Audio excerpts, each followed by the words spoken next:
जय हिंद.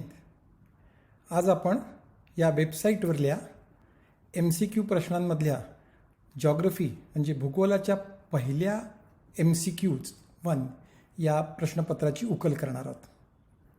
भूगोलाचं प्रश्नपत्र आहे. अर्थातच वर्ल्ड मॅपप्रती जाणं योग्य ठरतं. कारण आहे का या भूगोलात सगळं? तर तुमचं गाव आहे, तुमचं शहर आहे, तुमचं राज्य आहे, देश आहे, खंड आहे, गावातल्या नद्या आहेत, राज्यातल्या देशातल्या नद्या आहेत, सरोवर आहेत, पर्वत आहेत, पर्वतरांगा आहेत, पठारं आहेत, समुद्र आहेत, समुद्रातले करंट्स म्हणजे प्रवाह आहेत, हवा आहे, हवेचे वेगवेगळे थर आहेत, खनिज आहेत, माती आहे. या सगळ्या गोष्टींचा समुच्चय म्हणजे भूगोल. आणि म्हणजे आपल्या आसपास जो आहे तो सगळा भूगोल. आणि या भूगोलाचा इतिहासाशी पण अगदी खूप जवळचा संबंध आहे. कारण इतिहासाशिवाय भूगोलाशिवाय इतिहास नाही आणि बऱ्याच गोष्टी भूगोलातल्या इतिहास डिसाईड करतो. आपण सरळ आपल्या विषयाकडे जाऊया, आपल्या पहिल्या प्रश्नाकडे. पहिला प्रश्न अगदी सोपा आहे. एव्हरेस्ट शिखर कुठल्या देशात आहे? आणि 4 ऑप्शन तुम्हाला दिले आहेत: भूतान, चीन, भारत आणि नेपाळ. कुठलंही उत्तर दिलं तरी 25% ते बरोबर येणार. त्यामुळे जी उत्तरं अगदी दूरची आहेत. आता भूतानमध्ये कधी कोणी ऐकलं नाही की भूतानमधून एव्हरेस्टवर जाणाऱ्या मोहिमा जातात, तर भूतान बाजूला पडतं, भारतातूनही जात नाहीत. तर राहिलं आपल्याला नेपाळ आणि चीनमधून निवड करायची. तर आता आपण डायरेक्ट एव्हरेस्ट माउंटन या टॅबवर जाऊया आणि एव्हरेस्ट माउंटनबद्दलची सर्व माहिती. जरा एव्हरेस्ट माउंटनचं चित्र माझ्यामुळे अडतं आहे, त्यामुळे मी बाजूला जातो आणि आता थोडासा छोटा होतो. एव्हरेस्ट माउंटनबद्दलची पूर्ण माहिती तुम्हाला या विकिपीडियाच्या मराठी विकिपीडियामध्ये मिळून जाते. ती तुम्ही बघायची आहे, मी जास्ती डिस्कस करणार नाही. आणि या ठिकाणी हे जे निळ्या रंगातले टॅब्स आहेत त्याचं नाव, त्याचं मोजमाप, चढाईसाठीचे मार्ग, चढाया किती झाल्या, सुरुवातीचे प्रयत्न, महत्त्वाच्या घडामोडी, हे सगळे टॅब्स आपण क्रमाने वाचायचे आहेत. हे क्रमाने वाचल्याने आपल्याला ह्याची माहिती आपल्याला पूर्ण होऊन जाते आणि त्यामुळे आपलं काम पण सोपं होतं. तर आपल्याला एव्हरेस्टची माहिती मिळाली तर त्याच्यानंतर हिमालयाची माहिती पण करून घेणं आवश्यक ठरतं की हिमालयामध्ये इतर कुठली शिखरं आहेत. एकट्या एव्हरेस्टवरच येईल प्रश्न असं काही नाही. हिमालयातली सर्वोच्च शिखरं हा जर एक साधा टॅब आपण टच केला तर किती शिखरं आहेत हिमालयातली सर्वोच्च शिखरं, तरी क्रमाने सगळी मिळतात. Everest, K2, Kanchenjunga, Lhotse, Makalu etcetera. तर ह्या सगळ्यांची माहिती, पहिल्यांदा हे कोणी पादाक्रांत केलं, सगळी माहिती आपल्याला एका टॅबवर उपलब्ध आहे. या सगळ्याचा वापर करून घेणं हे तुमचं काम आहे. आणि आता आपण परत आपल्या प्रश्नपत्राकडे जाऊ. या प्रश्नपत्रामध्ये दुसरा प्रश्न आपल्याला उत्तर मिळालं नेपाळ पहिल्या प्रश्नाचं. आणि छत्तीसगड राज्याची राजधानी कुठली? तर सरळ छत्तीसगडकडे आपण जायचं. छत्तीसगड राज्याची राजधानीसाठी जी नवी राज्य निर्माण झाली देशामध्ये ती आहे छत्तीसगड आणि झारखंड. त्या ठिकाणी 4 ऑप्शन्स आपल्याला दिले आहेत. रायपूर आहे, रायचूर आहे, होशंगाबाद आहे. तर ह्यापैकी आपल्याला नक्की कुठलं निवडायचं? तर छत्तीसगडबद्दल आपल्याला त्या राज्याबद्दल, त्याच्या इतिहासाबद्दल, त्याच्या भूगोलाबद्दल, सीमांबद्दल, जिल्ह्यांबद्दल, वनसंपदेबद्दल पूर्ण माहिती आपल्याला सहज उपलब्ध आहे. त्याची राजधानी आहे रायपूर. आपल्याला उत्तर पण मिळालेलं आहे. छत्तीसगडच्या बद्दल रांची देखील त्या ठिकाणी एक ऑप्शन होता. तर रांची ऑप्शन का होता? तर ती झारखंडची राजधानी आहे आणि हे पण नवीन राज्य आहे.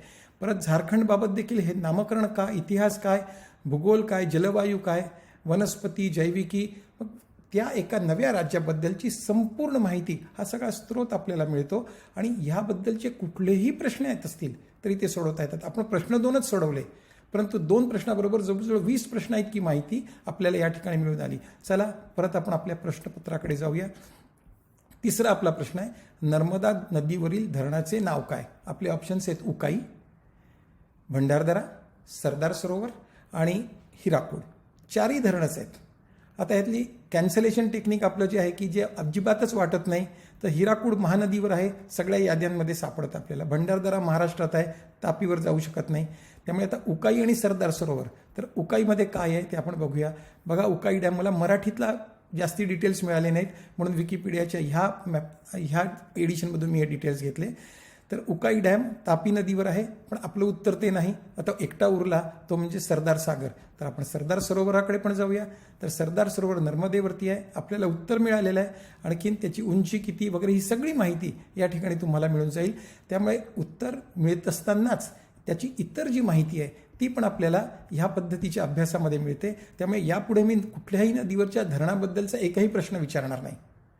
तो अभ्यास तुम्ही करायचा आहे की देशातल्या नद्या कुठल्या, त्याच्यावर धरणं कुठली, त्याचा एकूण कालव्यांची सिस्टीम कशी, त्याच्यावर असलेली शहरं कुठली, नंतर कशा प्रकारे कुठल्या राज्यातून त्या वाहतात, या प्रकारचा जर अभ्यास केला आणि तो वाटून घेतला तर पुढे अजिबातच त्रास होणार नाही. पुढचा प्रश्न आपला आहे, गोंदिया विमानतळास खालील नावाने ओळखले जाते. आता आपल्याला गोंदियाच्या विमानतळाबद्दलचा हा प्रश्न आहे, त्यामुळे आपण गोंदियाच्या विमानतळाच्या प्रश्नाबद्दल आता आपण जाऊया. आपला प्रश्न आहे गोंदिया विमानतळाबद्दल आणि 4 ऑप्शन्स आपल्याला दिसत आहेत, राजासांसी, बिरसी, डमडम आणि पालम. आपल्या टेक्निक जी आहे त्याप्रमाणे डमडम आणि पालम हे बहुतेक सगळ्यांना माहीत असतात. एक कलकत्त्याचा आणि एक दिल्लीचा, कॅन्सल आउट. आता उत्तर शोधायचं आहे राजासांसी आणि बिरसीमध्ये. तर राजासांसी हा एअरपोर्ट कुठे, मी टॅब ओपन करतो, तुम्ही पहा त्याकडे. अमृतसरचा जो एअरपोर्ट आहे तो पूर्वी राजासांसी या गावामध्ये होता. लोकेशन राजासांसी अमृतसर, तुम्हाला माझा कर्सर दिसतो आहे अमृतसरमधलं जे लोकेशन. त्यामुळे त्याला राजासांसी हे जुनं नाव आणि नंतर श्री गुरु रामदासजी इंटरनॅशनल एअरपोर्ट हे त्याचं नवं नाव. त्यामुळे आपल्याला उत्तर तर मिळालेलं आहे, उरलं फक्त बिरसी. त्यामुळे बिरसी हे आपलं उत्तर आहे. आता एक आपण बघत असताना देशातले सगळे एअरपोर्टचा अभ्यास तुम्ही करायचा, नेटवर शोधून काढायचं, प्रत्येकाचं नाव, एअरपोर्टचं नाव, आणखीन कुठलं गाव, याचा एक तक्ता जर तयार करून घेतला आणि आपल्यामध्ये शेअर करायचा तर याच्यापुढे मी एअरपोर्टबद्दल प्रश्न विचारणार नाही. परत आपण जाऊया आपल्या प्रश्नमंजुषेकडे.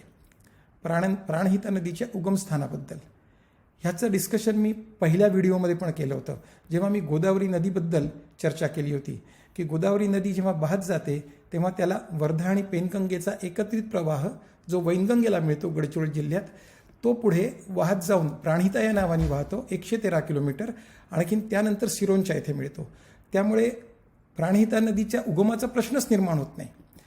आपण गोदावरी नदीचा अभ्यास केला, त्याचप्रमाणे वर्धा नदी मराठी विश्वकोशामध्ये चांगली एंट्री आहे. तुम्ही जर त्याचा नीट अभ्यास केलात तर ह्या सगळा जो ड्रेनेज एरिया आहे, छोटा नागपूरपासून ते मध्य प्रदेशातल्या काही भागापासून बैतूलपासूनचा हा सगळा जो भाग आहे तो शेवटी गोदावरीतूनच ड्रेन होतो. त्यामुळे ह्याचा अभ्यास केल्याने याच प्रकारे इतर नद्यांचा पण अभ्यास करायचा आहे. आपल्याला उत्तर मिळालं आहे की प्राणहिता नदीचा उगम कुठेच होत नाही, यापैकी एकही नाही, कारण की ती नदी एक सेक्शन आहे. पुढचं गोदावरी नदीबद्दलच प्रश्न आहे की हे शहर गोदावरीच्या किनाऱ्यावर नाही आणि तुम्हाला ते ओळखायचं आहे. नाशिक किनाऱ्यावर आहे, त्या ठिकाणी कुंभमेळा भरतो, सगळ्यांना माहीत आहे. आता गोदावरी नदीबद्दल आपण गेल्या व्हिडिओपासूनच अभ्यास करतो आहे, त्यामुळे राजमहेंद्रीला ती समुद्राला मिळते हे पण आपल्याला माहीत आहे. आता राहिलं सिरोंचा आणि जालनापैकी, सिरोंचा या ठिकाणी तिला प्राणहिता मिळते, त्यामुळे आता राहिलं फक्त जालना. त्यामुळे कॅन्सलेशन आउटनी जालना हे आपलं उत्तर आहे. परत मी नदीकडे जात नाही. आणि परत गोदावरी नदी कुठल्या गावाजवळ समुद्रास मिळते, असे प्रश्न प्रॅक्टिकली प्रत्येकच नदीबद्दल विचारता येणं शक्य आहे तुम्हाला. त्यामुळे एकदा नद्यांचा अभ्यास करायला घेतलं, तक्ता तयार केला आणि एकमेकांमध्ये शेअर केला की परत नद्यांबद्दल प्रश्न नो टेन्शन. पुढचा प्रश्न आहे आपला, यापैकी कोणते अभयारण्य महाराष्ट्रात नाही. आता आपल्या पूर्ण देशामध्ये जी काही अभयारण्ये आहेत सर्व, त्या सगळ्या अभयारण्यांचा तक्ता हा मराठी विकिपीडियामध्ये अगदी गीर अभयारण्यापासून अगदी अकारविल्हे त्यांची नोंद आहे. एकदा ही नोंद तुम्ही बघून घ्या, आपल्याकडे त्याची नोंद ठेवा आणि अभयारण्यांबद्दल कुठलाही प्रश्न आला, म्हणजे मी प्रश्न 1 विचारला आहे, याच्यापुढे भूगोलामध्ये हे प्रश्न विचारले जाणार नाहीत, कारण तुम्हाला सोर्स माहीत आहे. विकिपीडिया वर्ग भारतातील राष्ट्रीय उद्याने या वर्गातील लेख, यातून पूर्ण माहिती तुम्हाला मिळू शकते. आणि हे जे आता बांधवगड राष्ट्रीय उद्यान आहे हे मध्य प्रदेशात आहे, मध्य प्रदेशातल्या उमरिया जिल्ह्यामध्ये. हे त्याचं लोकेशन पण इथे आपल्याला दिसतं आहे. त्यामुळे आपलं उत्तर तर मिळालेलं आहे, परंतु त्याच्याबद्दल बरोबरच जवळजवळ 20 ते 30 प्रश्न पण तयार झालेले आहेत. परत आपण आपल्या प्रश्नोत्तरीकडे जाऊया. दख्खनचे पठार बहुतांश या खडकाने बनलेले आहे.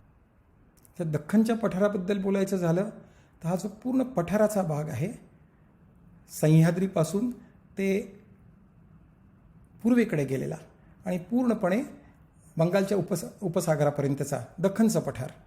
आणि हे बेसिकली लाव्हापासून तयार झालेल्या बेसॉल्ट दगडापासून, काळ्या पक्क्या दगडापासून बनलेला आहे. उत्तर बेसॉल्ट आहे. परंतु हा प्रश्न तयार करत असताना आपल्याला इतर सर्व अश्मांबद्दलचे प्रश्न तयार करायचे आहेत. मी इथे तुम्हाला एक लिस्ट ऑफ रॉक्स म्हणजे वेगवेगळ्या प्रकारच्या दगडांची माहिती ही विकिपीडियावर मला मिळाली. आणि इग्नियस रॉक्स म्हणजे लाव्हा रसापासून किंवा गरम रसापासून तयार झालेले, सेडिमेंटरी रॉक्स गाळाचे, metamorphic Roxx, specific varieties Roxx, आणि या प्रत्येक प्रकाराची माहिती या ठिकाणी आपल्याला इथे मिळते. तुम्ही स्वतः अभ्यास करणार आणि ह्या सगळ्या अश्मांची माहिती आपल्या जो तक्त्यात तयार करणार. परत अश्मांवर आपल्या भूगोलाच्या धड्यांमध्ये अजिबात प्रश्न विचारला जाणार नाही. पुढच्या प्रश्नाकडे जाऊया.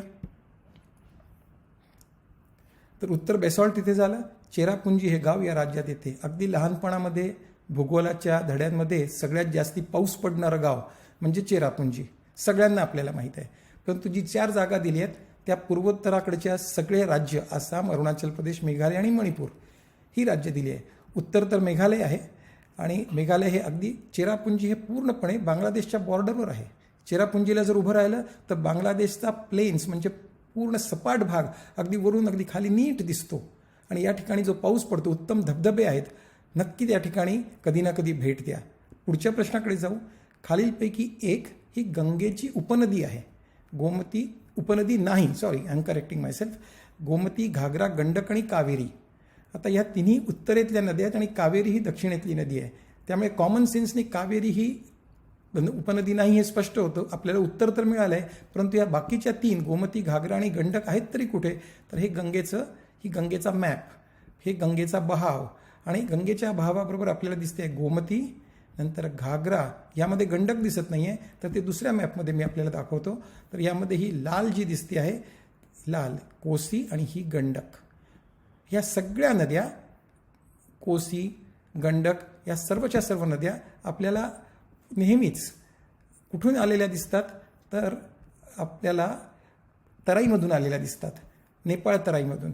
आणखीन वरती तुम्हाला म्हणजे नेपाळ तराई संपल्यानंतर हिमालयाच्या पलीकडे म्हणजे पामीरच्या पठारावर आणि तिबेटमध्ये यार्लुंग झांगबो म्हणजे आपली ब्रह्मपुत्रा ही वाहताना दिसते. ही पूर्वेकडे जाते, नंतर एक मोठा लूप घेते आणि या लूपनंतर अरुणाचल प्रदेशमध्ये शिरून त्यानंतर आसामच्या प्लेन्समधून म्हणजे सपाट भागातून ही बांगलादेशमध्ये जाते आणि त्यातून नंतर ती पुढे बंगालच्या महासागराला मिळते. आपण अनेक नद्या पाहिल्या इथे. या सगळ्या नद्यांचा अभ्यास करायचा आहे. हिमालयाचं ड्रेनेज कसं होतं? भारत हा फार लकी देश आहे, कारण हिमालयापासून जे काही पाणी बाहेर पडतं त्यातला बहुतांश भाग भारताकडे येतो. काही भाग इरावती नदीतून ब्रह्मदेशात जातो म्हणजे म्यानमारमध्ये, आणि सिंधू नदीमधून काश्मीरच्या मार्गाने पाकिस्तानमध्ये जातो. बाकीच्या ज्या नद्या आहेत म्हणजे ओक्सस नदी सोडता बाकीच्या कुठल्या फार महत्त्वाच्या नद्या नाहीत. त्यामुळे हिमालयाचा मॅक्झिमम फायदा हायड्रोलॉजीच्या दृष्टीने भारताला झालेला आहे. पुढच्या विषयावर जाऊ. आपलं उत्तर होतं कावेरी. पुढचा प्रश्न तुमच्यासाठी सोडतोय. मुद्दुमलाई नॅशनल पार्क या राज्यात आहे. आपण नॅशनल पार्कची यादी तयार केली, तुम्हाला करायला सांगितली, त्यामुळे बघा तुम्ही तामिळनाडूत आहे की तेलंगणात आहे की छत्तीसगडमध्ये आहे की केरळमध्ये आहे. साऊथमध्ये एवढं तर नक्की, त्यामुळे छत्तीसगड आउट ऑफ क्वेश्चन होतं. आता उरलेल्या 3 राज्यात आहे कुठे आहे हे तुम्ही अभ्यास करून बघा. आपण जाऊया अफगाणिस्तानच्या राजधानीकडे आणि आपली उत्तर आहेत 4: समरकंद, हेरात, पेशावर आणि काबूल. ही 4ही जागा कुठे आहेत? तर सेंट्रल एशिया आणि ट्रान्सऑक्सियाना ह्याचा जो भाग आहे ह्या ठिकाणी आपल्याला ह्या सगळ्या जागा दिसून येतील. समरकंद, माझा कर्सर तिथे चालतोय, नंतर हेरात या दुसऱ्या ठिकाणी, तिसरा काबूल, ह्या 3ही जागा इथे दिसून आल्या, आणि पेशावर स्टील साऊथ. त्यामुळे ह्या ठिकाणी हा मध्य आशियाचा भाग आहे.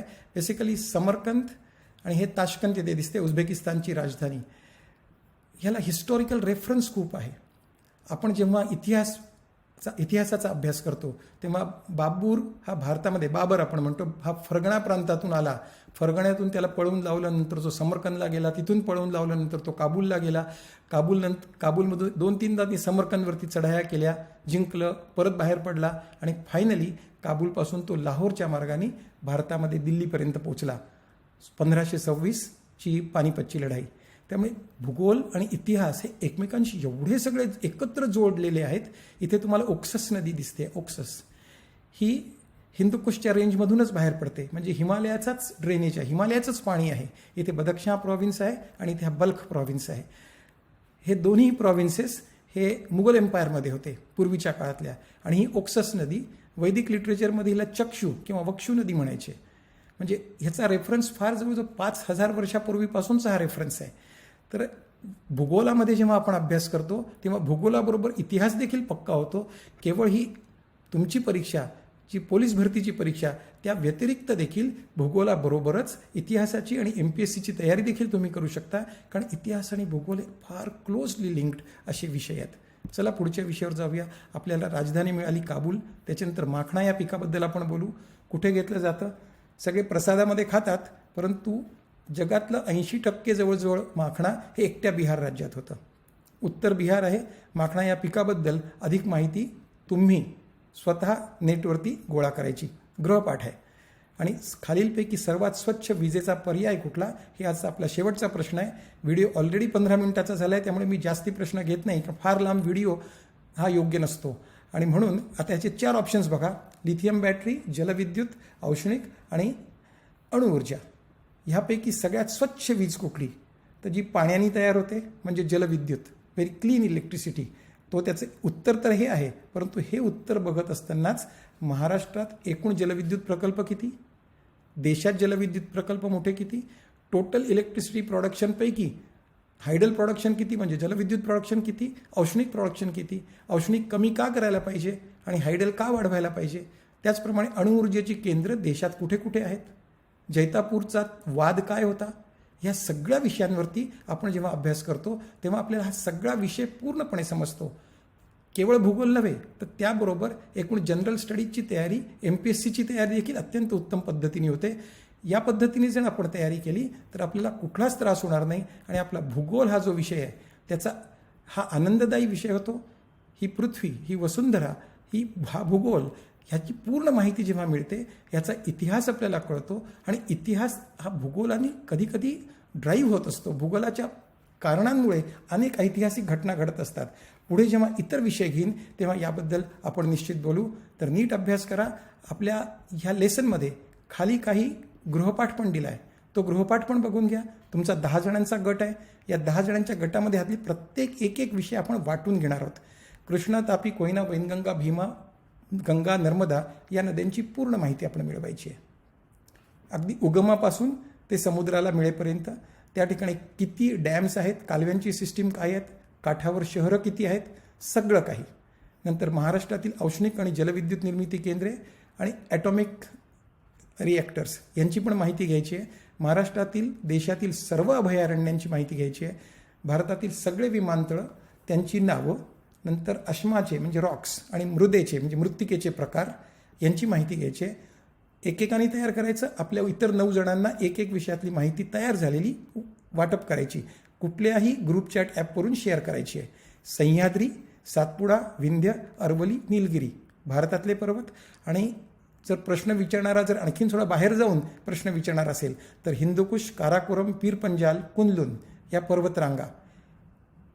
ह्या सगळ्यांचा जर अभ्यास केला तर इतकी जास्ती माहिती मिळते. आणि एकदा याची सवय लागली की हा सगळा जगातला मॅप, यातली सगळी वाळवंटाचे प्रदेश कुठले, काही वाळवंट ठराविकच प्रदेशात होतात. हा वाळवंटाची रिंग. या ठिकाणी आपलं थरचं वाळवंट, इथे टकलामकान वाळवंट, इथे गोबी वाळवंट, इथे सहारचं वाळवंट. ह्याचं कारण काय तुम्ही शोधून काढा की वाळवंट भलत्या ठिकाणी का होत नाहीत, वाळवंट विषुववृत्तीय प्रदेशात का होत नाहीत, पण वाळवंट एका ठराविक अक्षवृत्तांच्या पलीकडे होतात. ह्याचं कारण काय तुम्हाला सापडेल. आणि त्यानंतर भूगोलाविषयी शिकणं हे एक एन्जॉयबल म्हणजे एक आनंददायी बाब होईल. चांगला अभ्यास करा, पूर्ण तयारी करा आणि पुढचा व्हिडिओची माझी वाट पहा. व्हिडिओ पाहिल्यानंतर नक्की सबस्क्राईब करायला विसरू नका. जे अभ्यास करतायत, तयारी करतायत त्यांना देखील नक्की या व्हिडिओबद्दल सांगा. आणि पुढच्या व्हिडिओजबद्दल जर तुम्हाला इतर काही विशेष मुद्द्यावरती माहिती हवी असेल तर कॉमेंट्समध्ये लिहा. त्याबद्दल नक्की पुढच्या लेसन्समध्ये मी कव्हर करेन. जय हिंद.